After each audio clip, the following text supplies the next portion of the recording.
Well, greetings everyone, and welcome to WeAwake, our mostly weekly group meditation where we say a few words and then we do one of the I Awake tracks together, and then say a few words afterwards. And we appreciate your comments.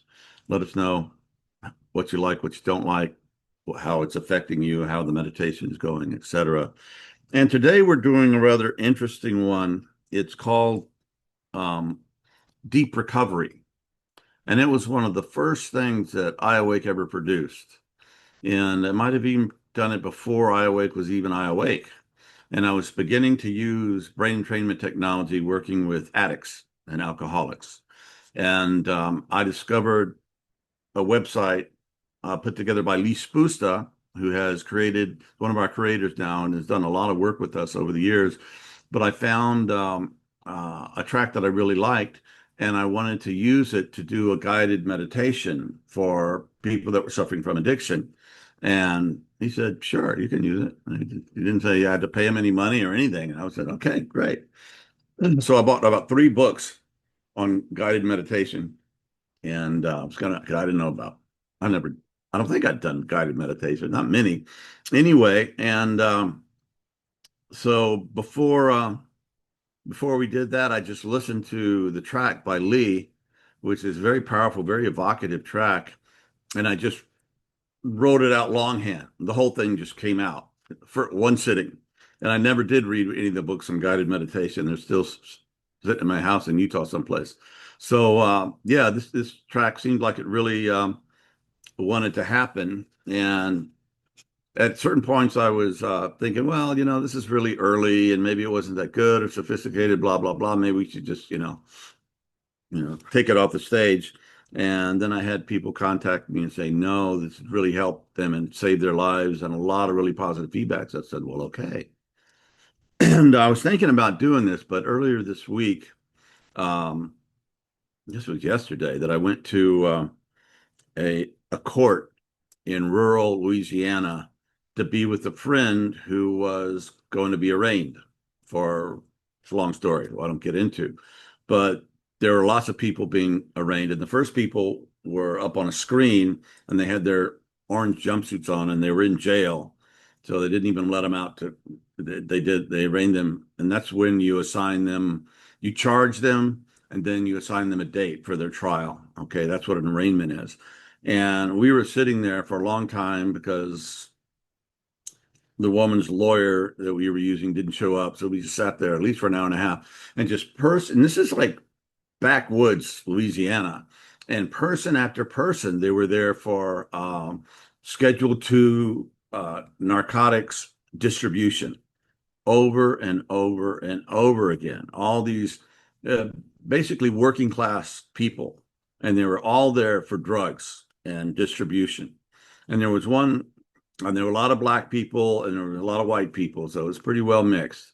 And there was one well-dressed black man, and he was there for battery, right? For assault, for assault, the only one that wasn't there for drugs. And so it's like we have a bit of a problem in our country, if not the world, with drugs. And I know you in the Philippines have gone through your horrors and your dramas and your stuff with addiction. And it just really, really got to me. And I remember when I was a kid growing up in Texas, I was kind of a hippie, part of the counterculture, and in the late 60s, early 70s. And I was starting to smoke pot, and I did psychedelics, and I was way too young to be doing that stuff, but that's what we did. But then we had some land out in rural Texas. My father bought a farm out there, and we'd go spend a lot of time camping out and just being out there and being with the people. And back in those days, rural people in the United States did not do drugs. Okay. They drank. And if you ever heard that old classic song, it's, I'm proud to be an Okie from Muskogee.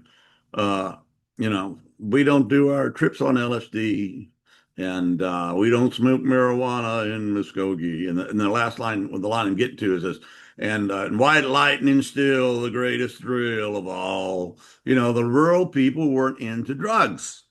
And now the rural America is permeated with crack, with meth, with fentanyl. It's a goddamn plague. And so, anyway, that really brought home to me that we are not out of the woods.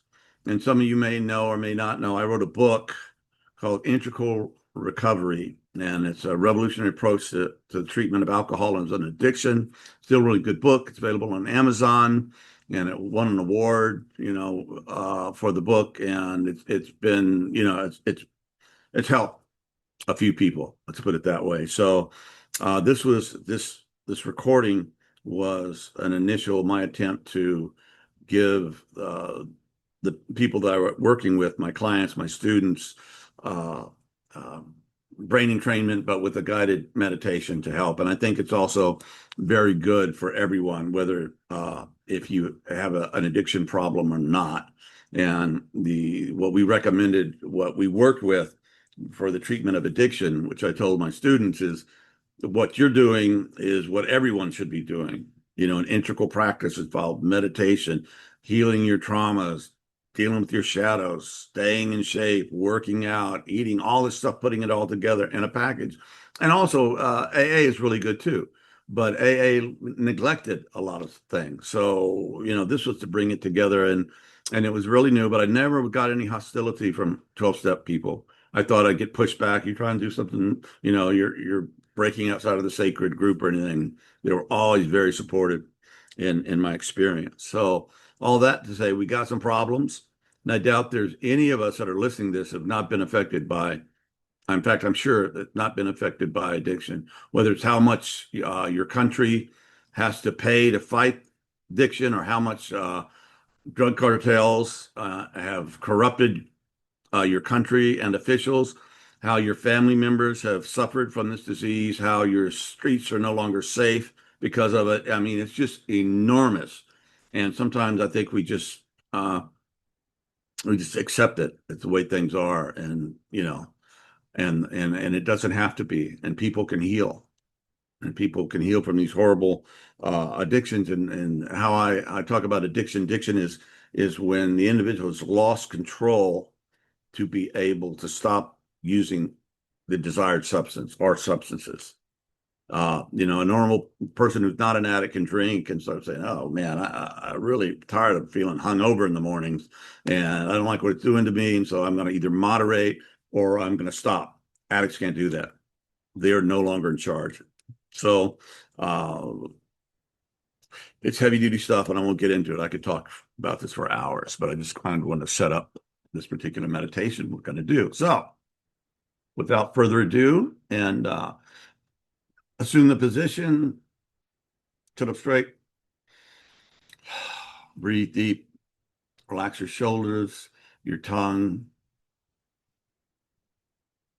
your back, upper back, and open your heart. Oh, let's go.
I feel my body deeply relaxing. I relax my feet. I let go, relaxing deeply. I relax my shins, my calves, my lower legs. I let go. I relax my thighs and my hamstrings. I continue to relax and let go. I relax my belly, my stomach. I relax my lower back. I let go. I relax my upper back and my shoulders. I relax my chest. I relax my upper arms. I let go. I relax my lower arms, my wrists, my hands, my fingers. I relax completely. I relax my throat, my jaw, my tongue. I relax.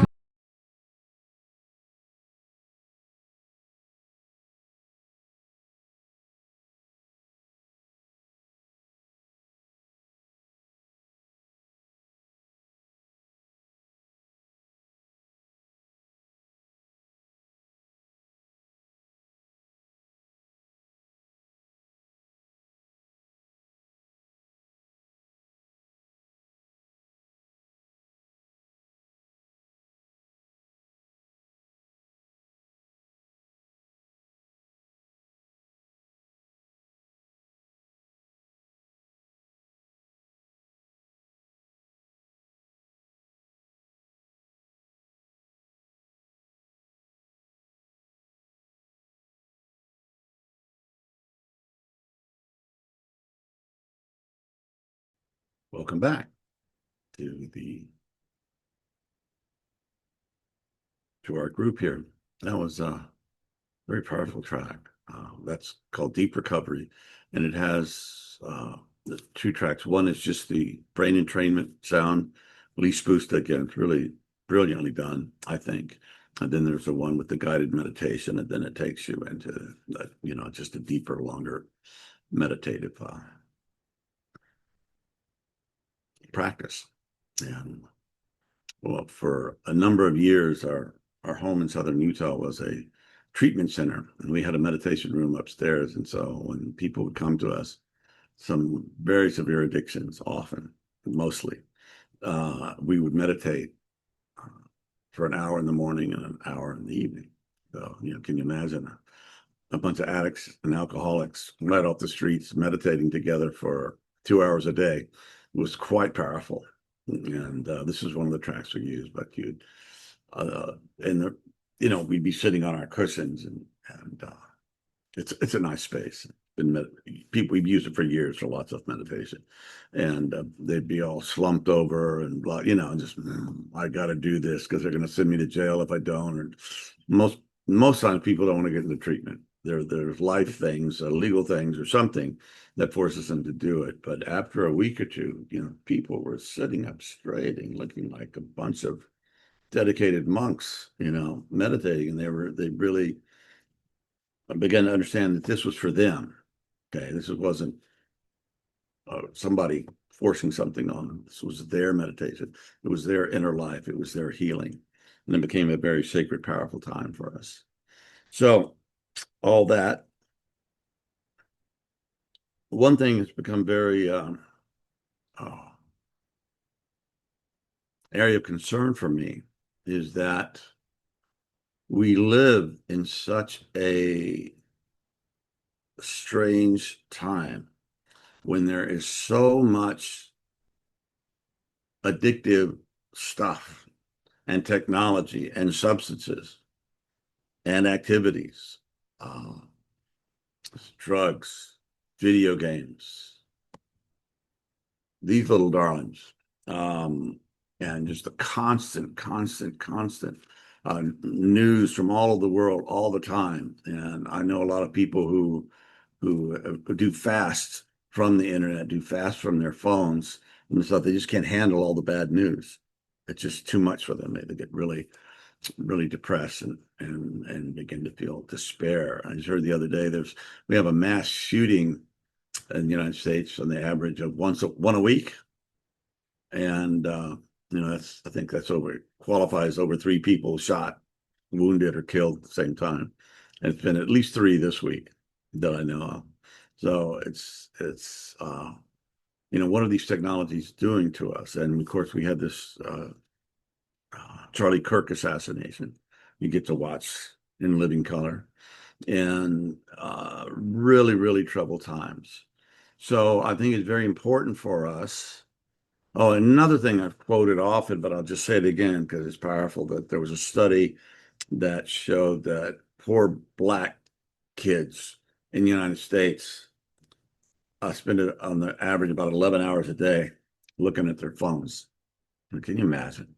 What is that doing to us? And I and YouTube, which is something I've been very have really liked over the years. It was to me, it was like the Alexandrian library. Everybody that wrote a book that I liked, or Carl Jung, or the great physicists and scientists and philosophers, they were all there. The ones that were there since the advent of film and then video, and I just learned a lot from it. But now 80 to 90% of all the stuff that's on YouTube is all AI generated. They're not even human beings putting it together. They just put it on a small group of 2 or 3 people can create like 10-hour-long videos a week with the narrate. They don't have to write the narration. They don't have to speak the narration. They don't have to put together the videos. It's all done by AI programs. And you watch them and they have really smart, catchy tags and names, and they can suck you in and you can get into it. But what happens when you're done? You get sucked into this for an hour or 2 or whatever amount. It just drains your soul.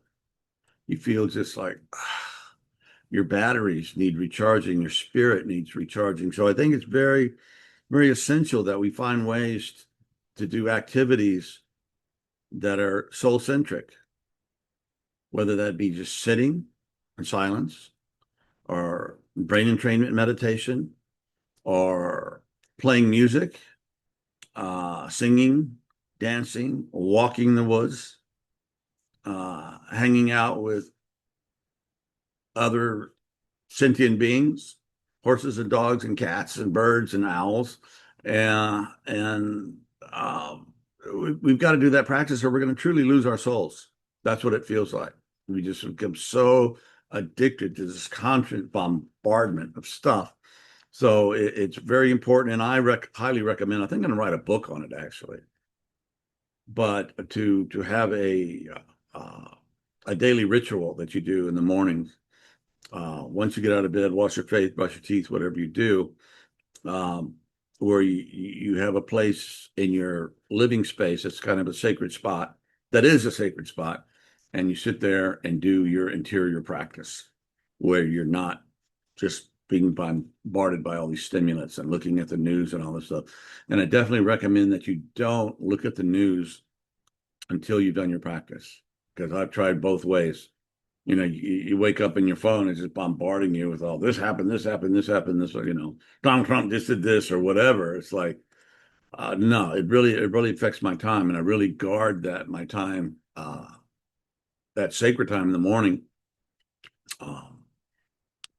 as sacred and not to be messed with. So I don't allow myself to start looking, at the news, and I think I have something of a responsibility to keep up with it, because some friends and they want my take on what's going on, so I have to kind of keep an eye on what's happening around the world.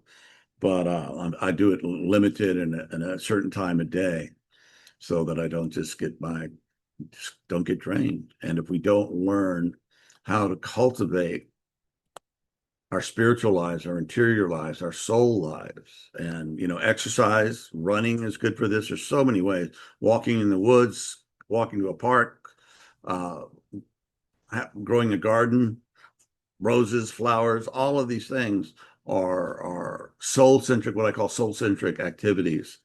Going on vision quests. I led people doing that for years, where you go out in the wilderness and you do a prayer fast, and you don't take your phone or your laptop, and you go out there and just out in the silence of the wilderness, you go basically through a cleansing, purifying, death, rebirth, very powerful experiences. And that was a ancestral thing that not just I learned it from Native American sources, but it was something that was done in many cultures uh, around the world, even in the West. So, but anyway, find activities like that and go on backpacking trips if you're young and healthy enough to do that. Go into the wilderness and spend some time out there with nature, and that can be very life enhancing and very spiritual.